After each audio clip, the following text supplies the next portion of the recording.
Hey everyone, it's Anya with this season of Anya, and welcome back to my channel where we discuss all things healing through yoga, magic, and witchcraft. In today's video, we are going to discuss coven life versus being a solitary practitioner. Both have there's a time and a place for each of them, and this video is going to discuss kind of the perks of both and why you should ideally have a little sprinkle of each in your practice. So with that said, let's begin. Solitary. To be a solitary practitioner is showing up for yourself, right? Typically you are kind of doing a meditative practice, perhaps, stuff like that. Perks of a solitary practitioner is it's all you. You can, if you're going to I don't really do rituals and whatnot too much by myself, but if you're going to do any kind of ritual, any kind of practice, if you're working with a deity, it's all you. You can do however you want. You can set up the space to how you like. You can set up the music, your scents, your altar, all that kind of stuff, right? There are perks to it too. Like sometimes I need to pop in and like do a little working at 10 o'clock at night because that's when I have time to do it. I can slip in, I can slip out. It can be a 30-minute, production or whatever. Versus typically when you're working with a coven, things go for a couple hours. With solitaire, especially if you're new, sometimes it is nice just to kind of be in your own little bubble because you're learning how to cultivate your own skills, your own magic, right? And sometimes going to a group can be overwhelming. Sometimes it's nice just to kind of connect with yourself before branching off and trying to connect with others. Now, with that said, not gonna lie, I am a huge, huge, huge advocate for trying to find a community, whether it be online, ideally in person. But for me, anyways, that's what's really shifted my practice as a witch.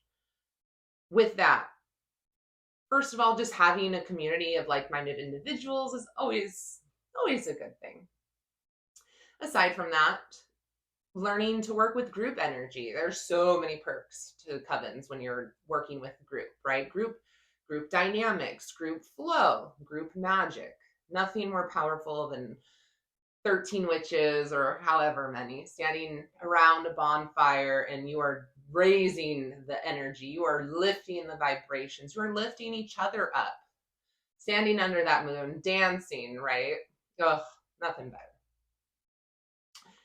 Also, another thing that I really enjoyed and got a lot out of when I was new to coven life was talking to other practitioners.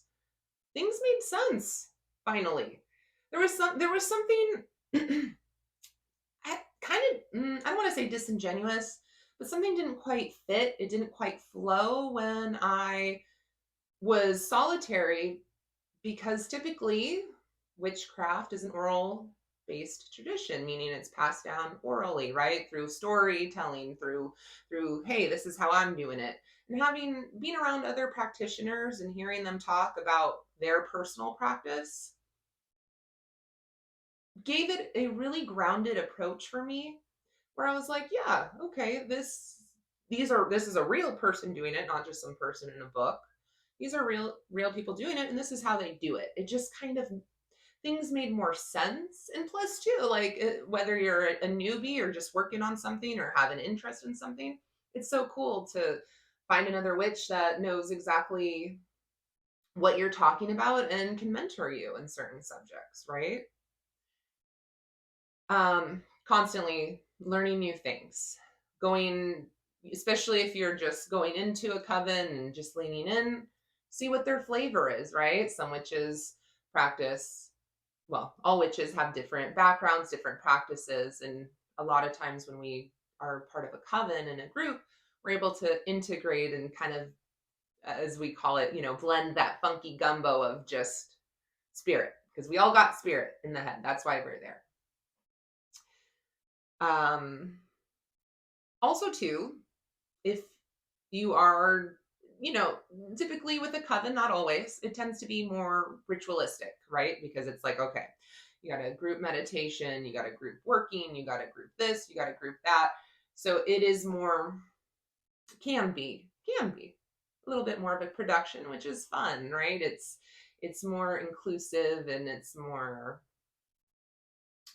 exciting, if you will.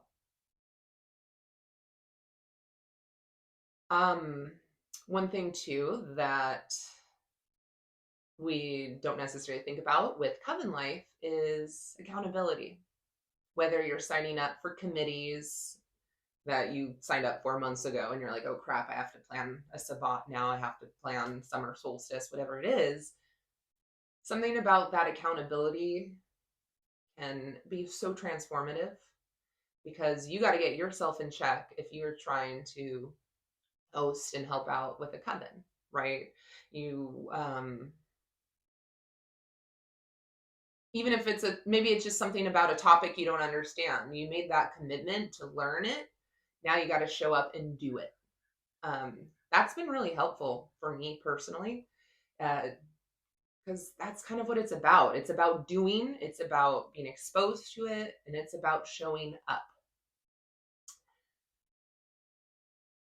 Other than that, who doesn't love a good potluck? I mean, come on. Potluck, fun. It's fun. Coven life is so fun. It's taught me a lot. It's created a sisterhood, brotherhood, moon tribe, moon family.